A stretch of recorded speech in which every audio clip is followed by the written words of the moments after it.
Welcome back to Mock Draft Monday, where you get to mock my NFL mock draft. But what's crack-a-lackin'? It's your boy Broshmo, just in case you did not know. So go ahead, become a bro and subscribe.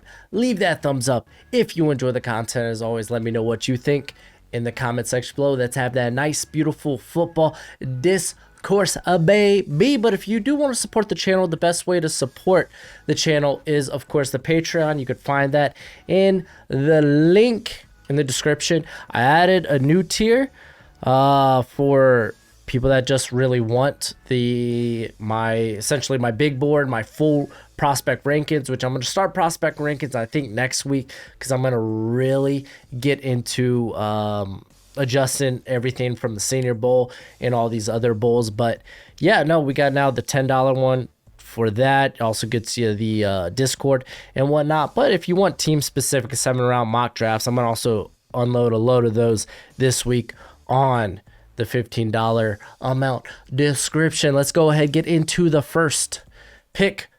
It's Evan Neal, baby. I'm not backing off of it. I'm not backing down. I'm an Evan Neal guy. That's just who I am. You got to protect your investment. That's right, I said it. Investment in T-Law. So you do it with Evan Neal, man. Aiden Hutchinson, I'm not going to lie to y'all. It's a thought. It's there. It's in my head. I'm considering it. But I really do think in an edge class this deep, I do think Aiden Hutchinson is good enough to go number 1 overall, but I just lean towards the protection a little bit more, especially, why does it sound like I can't pronounce words? It's like I recorded a video before this, which I did. Senior Bowl, Risers and Fallers. Check that out. But especially considering just how the fall off at tackle in the second round, I think is a lot steeper than the fall off at edge. So we're going with Evan Neal, which means the Detroit Lions. You know what we're doing? We're going with Aiden Hutchinson. I did do a few trades in this mock draft, and I really considered this Detroit just traded down. Maybe a team wants to jump and grab Aiden Hutchinson. Detroit can move down a few spots, acquire some more draft capital, just add in more talent. But I really think it's going to be hard to trade out of that number 2 spot. So they go with the hometown boy, a good locker room leader, and essentially just the best player on the board. But if you're wondering, oh, what are you wearing?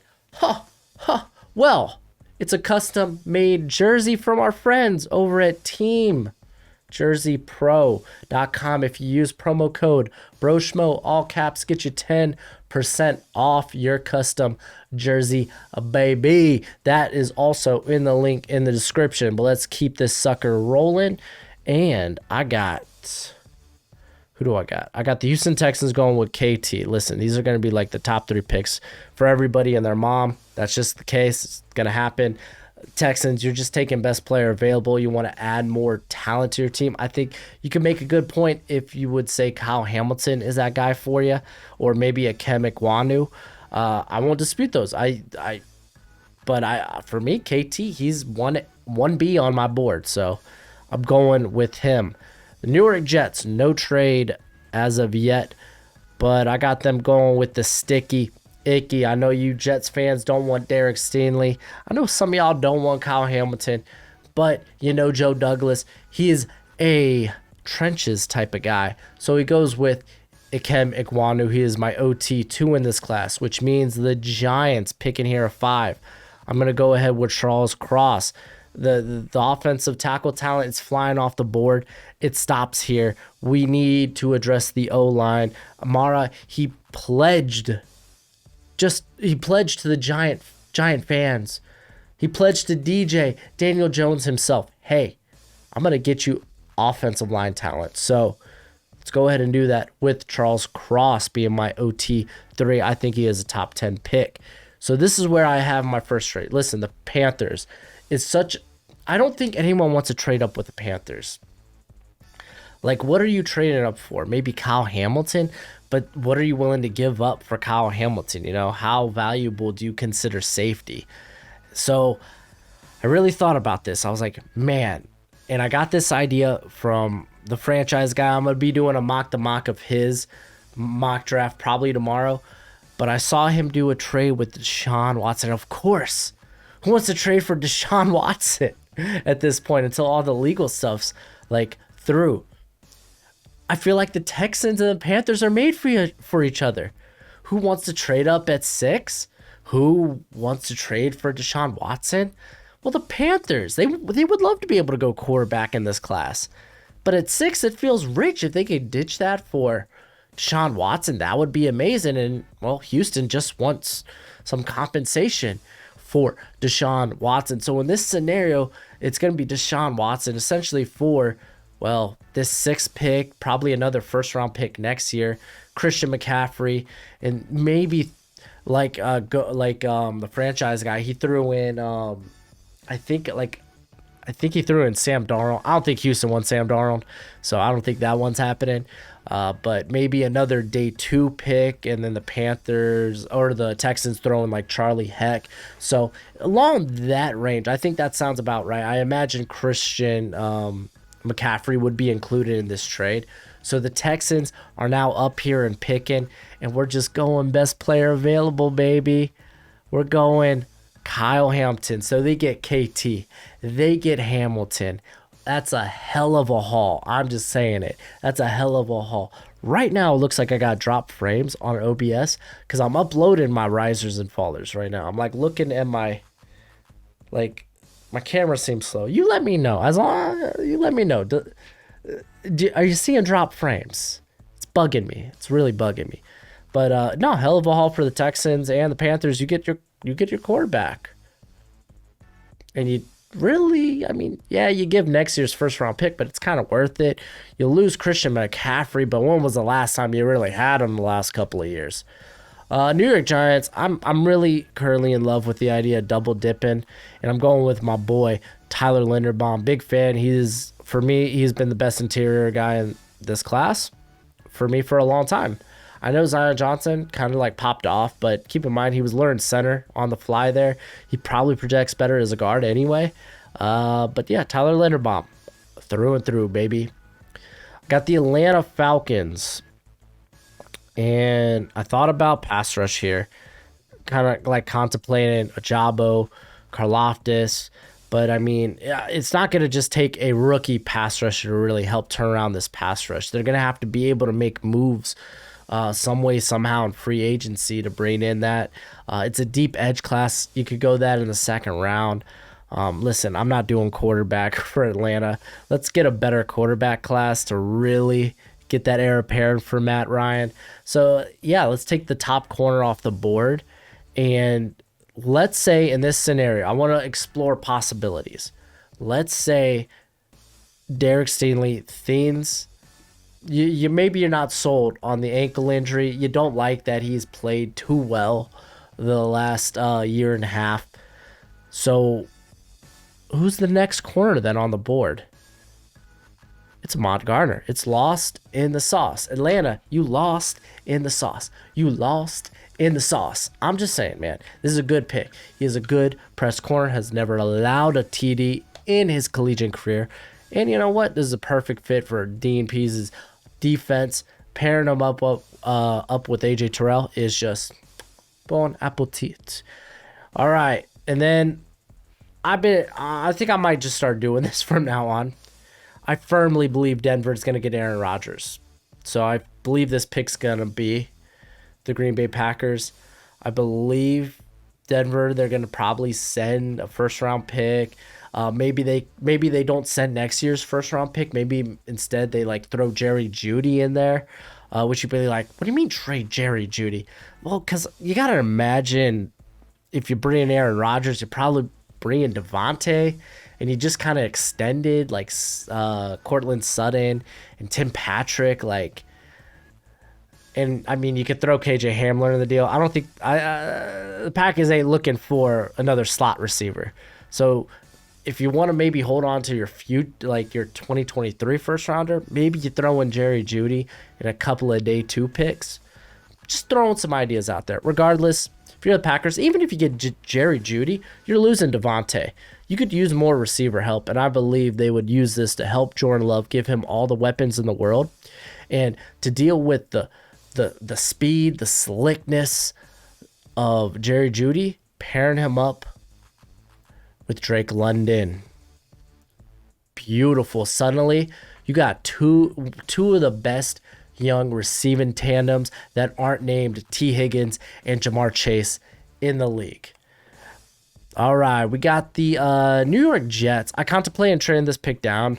Like maybe a team thinks the Washington Commanders. You and y'all's comrades. What can I say? Maybe some team tries to trade in front of Washington, assuming Washington will take a quarterback if they're really high. The only team I could think was the Pittsburgh Steelers.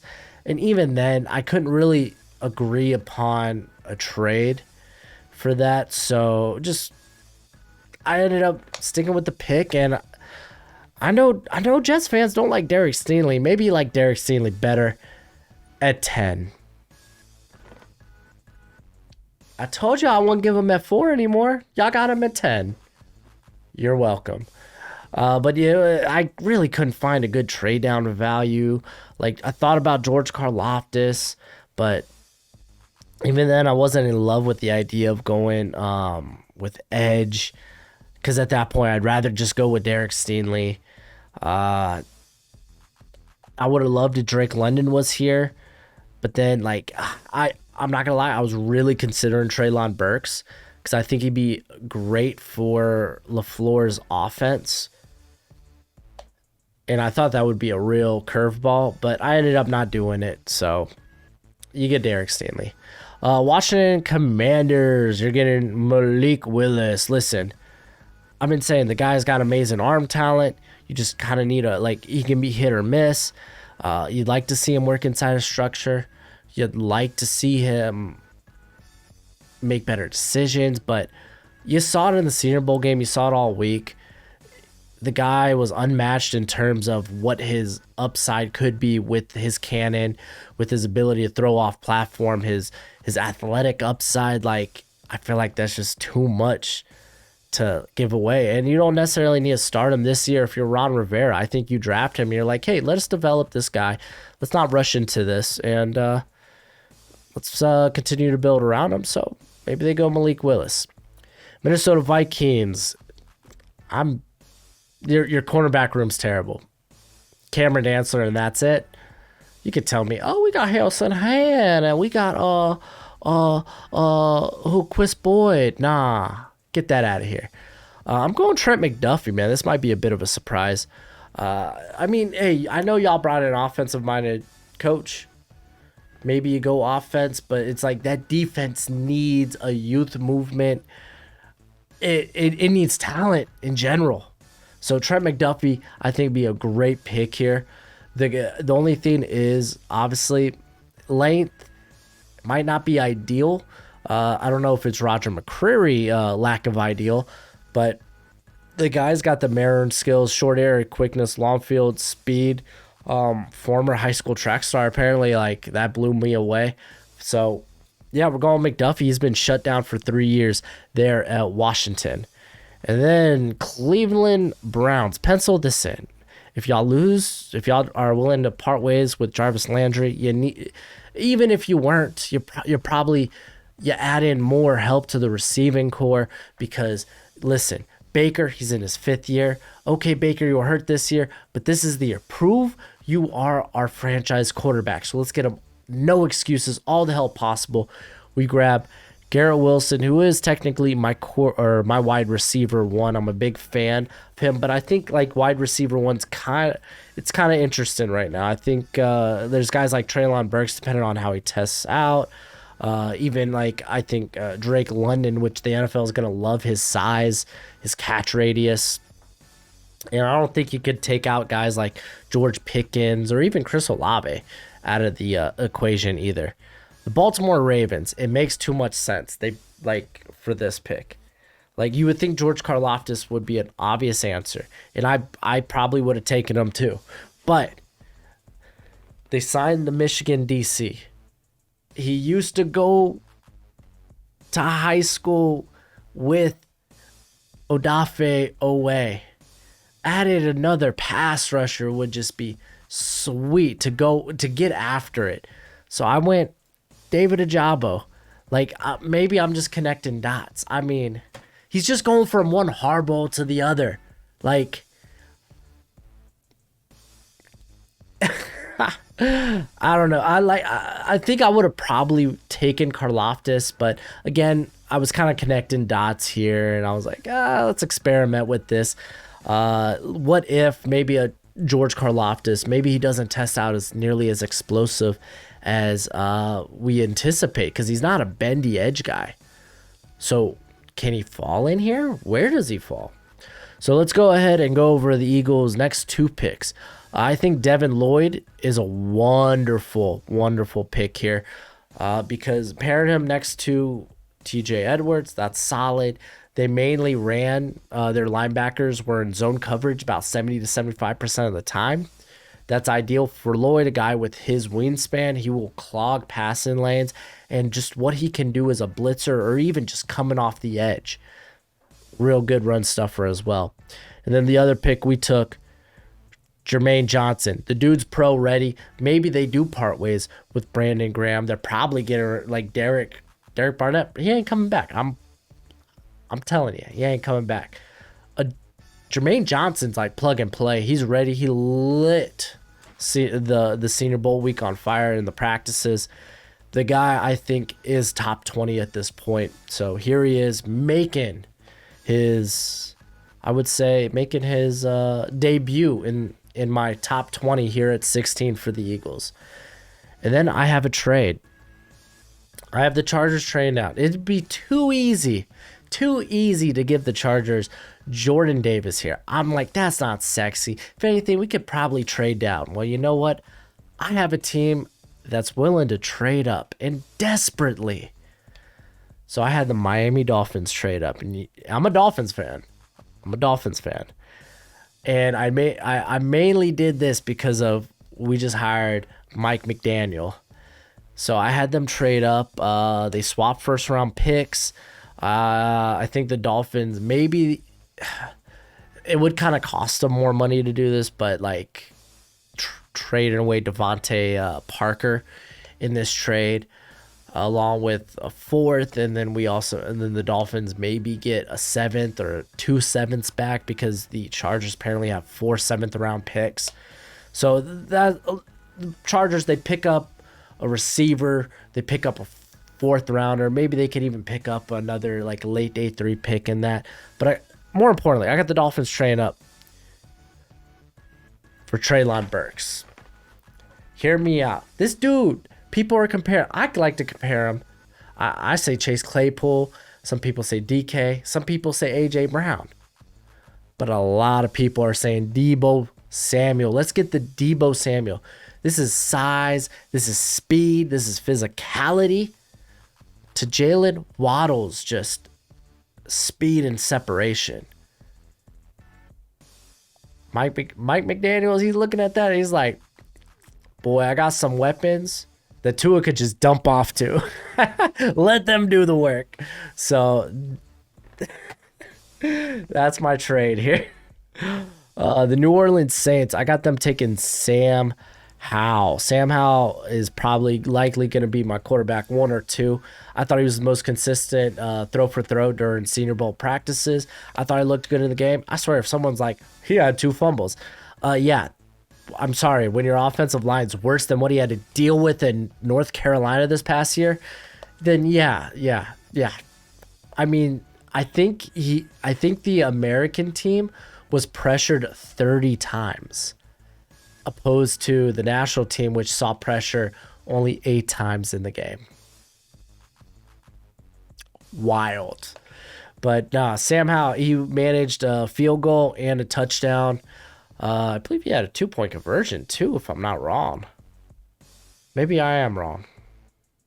I don't know. It's hard to remember now, but Sam Howell looked good. I thought he looked good in the game, as expected. I thought his wheels were a bit better than I anticipated. But yeah, no, New Orleans, this is the kind of like a cheap mini rebuild. They're going to lose some significant guys probably on the defensive side. Maybe they lose Taron Armstead. Maybe they lose Marcus Williams. You're not going to be able to replace those guys immediately out of free agency. You're going to have to do it somewhere in the draft. So let's start at the quarterback position. Even if they bring back Jameis Winston on a cheap 1 year, $7 million deal, that way you don't start Sam Howell right away. But I think if they needed to, they could. Philadelphia Eagles, this is a bit tough because I would have loved to go receiver. I thought about Andrew Booth here, but I got this guy higher with Brandon Brooks retiring. I think it makes a lot of sense, and it's just good value. I went with Kenyon Green. I also didn't like the idea of going defense with all 3 picks, but it would have been nice if Treylon Burks was here. But as with the Dolphins, once I got to the Chargers pick, I was like, man, I really don't want to go Jordan Davis. Maybe I could go Burks here, or some other maybe I could go Karlaftis. Or maybe I could trade down. Who would want to trade down? And that's where that led to. So I would have loved if Treylon Burks was here for the Eagles, but he's not. But Kenyon Green, he's a guy that has played all over the offensive line. You might be like, oh, he wasn't that consistent this year. He had one bad outing against Arkansas where he played 3 different positions that game. Texas A&M should have got their crap together. We know this guy. He had a banger year in 2020 at left guard. He started the year with 2 banger performances at right tackle, and for the most part, he was great at right guard this season. So if they want to ever maybe move Landon Dickerson to center once Jason Kelsey puts him on up, if anything, I think Green is already he's probably better than Jack Driscoll, who's a guy I love. But you know the injury woes you have, or the woes you have with Lane Johnson. He just misses time. So do you want to go to Andre Dillard, or maybe your right tackle option is Kenyon Green, a guy who did it well in college, who has that excellent just movement ability. So I like the idea of this. I like it. Pittsburgh Steelers fans, don't hate me. I went Desmond Ridder. Listen, he's probably my quarterback 3 or 4. He probably, Willis shined, but I would say Desmond Ridder was a bit more consistent throughout practices. I thought he was a better looking quarterback on the American team. Was it the American team? I think. Or no, it was the national team that had Pickett and Strawn, and Ridder looked better than both of them. I'm just going to say that. And he was very good in the Senior Bowl game. I get it. The guy's got the upside. He's got the mobility. Maybe Pittsburgh looks at him and be like, yeah, this will do. So, yeah, I think Desmond Ridder, realistically, is probably the 3rd. He could easily be the 2nd, maybe even the 1st. Maybe that's a stretch. But he might be the 2nd, 3rd, 4th quarterback off the board. I think Desmond Ridder is probably going in the 1st round. And I hate saying that because I was never really on the Desmond Ridder hype train. Still not. I'm a little hesitant. But I got a ticket. The New England Patriots. I love Chris Olave for this pick. And I don't know if it's one guy just commenting this or maybe it's a few. I always get the same comment. Quit milking Chris Olave to us. Why? He's a wonderful route runner. He can win on all levels of the field. He's not just a burner. He gets more separation than anyone else in this class over the last 2.5 seasons. Because I say half because the 2020 season for the Buckeyes was a half season. But he gets more separation. He's led, or what percentage-wise, he had a step or more separation on 87% of his routes ran. I think this would be a good weapon, much better than Nelson Aguilar, even a Jacoby Myers, who I think is actually pretty solid. But Chris Olave, a guy that can win inside and out, I think it'd be a good weapon for mac and cheese. All right, we got Josh McDaniels now with the Las Vegas Raiders. So what are we gonna do? I just couldn't let this cat start slipping. You might be thinking I'm talking about Karlaftis. I'm going to Kobe Dean, man. They didn't have much at linebacker. They were really relying on Denzel Perryman. Getting a freak like Kobe Dean here at 22, like he's gonna test out just disgustingly. He constantly made plays for Georgia. A guy who is a wonderful extra blitzer. Like, oh, I think McDaniels will see that and be like, yeah, I'll take me one of those. I really thought about Andrew Booth as well. Uh, Jameson Williams, let's say he slips a little bit. Let's say he slips because of the ACL injury. So I kind of want to experiment it. Like, how far does he really get? Can he fall out of the first round? Like, realistically, if teams are worried about it. So for the sake of this, I was like, okay, let's let him, because he's never made it past the Raiders in my mocks. So I was like, let's see what happens. And plus, I mean, Dean's just great value. I have him higher on my board anyway.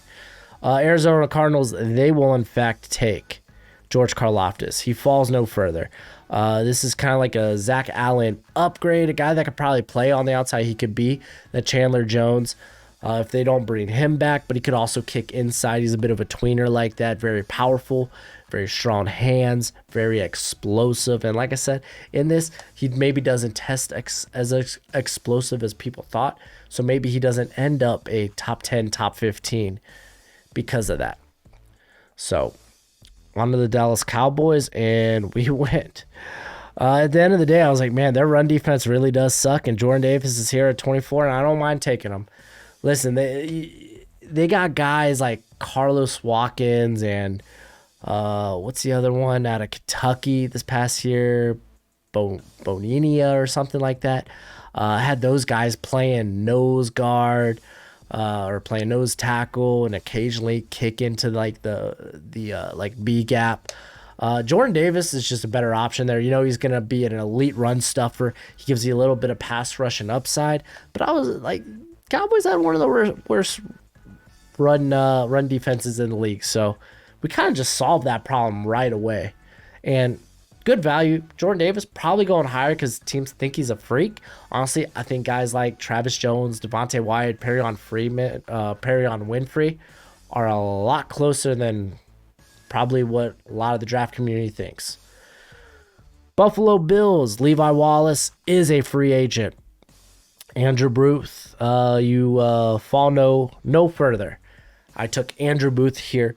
I think it'd be a good fit. He's a guy that could really play both man and zone. He did both there at Clemson, which is perfect. The Bills, they've dabbled in a little bit of both as they've tried to figure out how to slow the Chiefs down. Well, still trying to figure out. Man, I smacked the heck out of my mic. That's what I get. I was trying to joke on the Bills, man. I can't help it. I'm a Dolphins fan. Tennessee Titans, Ben Jones, he's a free agent. I imagine he comes back, but still, I can see Roger Saffold being maybe a cap casualty. Maybe they're not that satisfied with Nate Davis. Zion Johnson had a banger of a Senior Bowl, a guy that showed he is willing to try to play center, but he's going to be a really good guard at least. And you know what? He actually kind of has tackle flexibility because he played pretty good at tackle back in, I think, 2019. Was it 2019? Maybe it was 2020. No, I think it was 2019. Maybe it was both 2019 and 2020. Regardless, he has a good tackle tape back at Boston College on film. I think it was just this year they kicked him into guard. Was stellar. Big fan. Tampa Bay Buccaneers. I'm not going to lie, I really thought about Matt Corral. Bring in Matt Corral and let him compete with Kyle Trask, but I don't think that's what's going to go down. The Bucs, they're in a predicament here, man. Their corners could be leaving town soon. Carlton Davis could be a franchise tag guy, or maybe he really goes to free agency, and then you got to deal with Sean Murphy-Bunting and Jameel Dean being free agents in the next year or two. So I want Kyrie Elam, man. He could go a lot higher than this. I like, whenever I do a corner here for Tampa, I typically like Roger McCreary. I think the lack of length knocks him out of the first round, especially for Todd Bowles. He kind of likes those longer corners, and Kyrie Elam, he's that. The Green Bay Packers with our second pick with the Smith brothers on the way out. They're not real brothers, but they both have the last name Smith. I want to get a guy that could put his hand in the dirt and win, but also can win if asked to be a stand-up pass rusher, and that is Travon Walker. I don't think he makes it out of the first round just because the NFL is gonna love his physical tools. I mean, the Packers did that with Rashawn Gary. They loved those physical tools. It took a year, but he looks good now. So maybe you're in the same boat with Travon Walker. And then this is the Chargers pick. And I said, screw it, dude. Devontae Wyatt, man. He is, I think they could bring back, they could have Linval Joseph, stay with the squad. I know he's a bit older there, but hey, he could play your nose tackle. Like, because at this point, it's like, okay, do we take Travis Jones here? But I was like, man, I like Wyatt as just a better version of Jerry Tillery, which, to be fair, Jerry Tillery is not even a good version of Jerry Tillery. But just having Wyatt, he's a phenomenal run stuffer, but he showed how explosive he is when told to, hey, just go after it. You're explosive. So he brings that pass rush and upside from the interior as well. So I think Devontae Wyatt has a good chance to sneak in the first round. Perrion Winfrey's up there as well. I thought about Winfrey too, but I got Wyatt higher. The Chiefs. All honesty, I can't help it, man. Pass rush. Y'all need pass rush. Melvin Ingram's a free agent. Even if you're bringing him back, Frank Clark is the J.R. Smith of the NFL. He's too streaky. He's not worth what you pay him. And there's not much behind those guys. Anyway, so I went with Arnold Ebiketie. He had a good week in Mobile. He had a great season. Keep in mind, former Temple transfer, came in, stepped in the Big Ten, and didn't miss a beat. He was constantly beating great competition. This guy, he may be like a John Cena and, have 5 moves a doom. The thing is, though, he has very good counters with those moves. If you're not going to stop this guy initially. You're not. If you freeze him up, he's got a counter for you. Like, he has, this dude, he always has a plan, a pass rushing plan, which is, you can't really say that for a lot of these guys in this class. But big fan, pass rush, Kansas City Chiefs, sounds good to me. 31, I'm going with Bernard Ryman. Listen, the tackle class is kind of weird. Some people like Trevor Pennant, he lost just too much.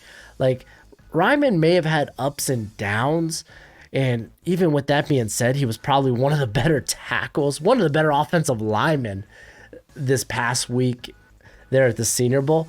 But Trevor Pennant, man, the NFL may like his attitude. Dude's going to be a penalty machine. He was for Northern Iowa. And he is not ready to take an NFL field. While I think a Ryman could at least compete for a guard spot right off the bat before you move him to tackle. So Bengals, I really think they have to maybe address the offensive line here. Or maybe you could address other positions. Maybe you go with a Kyler Gordon at this pick.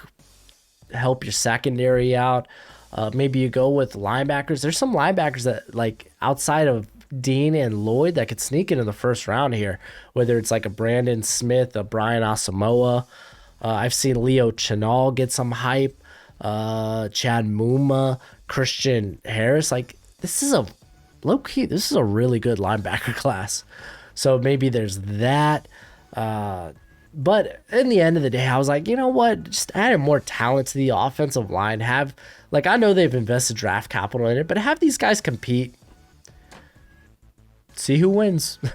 And then finally, Detroit Lions. I wanted to take Matt Corral so bad. I know you Detroit Lion fans, y'all been hating the idea of taking a quarterback at 31 or 32, wherever you may be picking.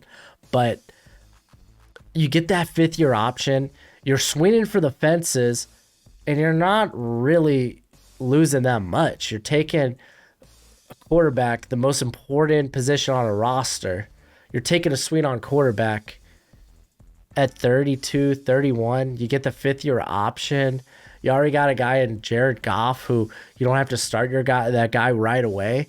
And you're not necessarily sold. Like, you're not all in on him. But maybe the Lions do just say, screw it, we don't like any of the quarterbacks. We're not going quarterback. So yeah, Jameson Williams is here.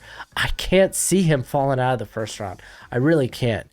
Just he had so much speed. His stop-start ability is just, it's next level. I think he could be one of the elite downfield targets in the NFL at some point in time, obviously. But ACL should keep him out of the first month, I believe, of the season. So yeah, the Lions get him. But that's it for the video. Let me know what you think of this mock draft. I tried to do a few new things, test out a few different possibilities, but I really just want to have fun with it. That's what I say about every mock I go into. I was like, I want to have fun with this one. And with that Dolphins trade, I had a ton of fun. And by the way, Chargers, don't be like you lost out. Arguably, you may have got a better prospect than Jordan Davis. And then you got draft capital and then a Devontae Parker who, if he doesn't work out, you could cut him and not take any cap hits or anything. What are you losing out on? Riddle me that, Batman. But go ahead, do that YouTube thing. And until next time, you be easy, my friends. Later.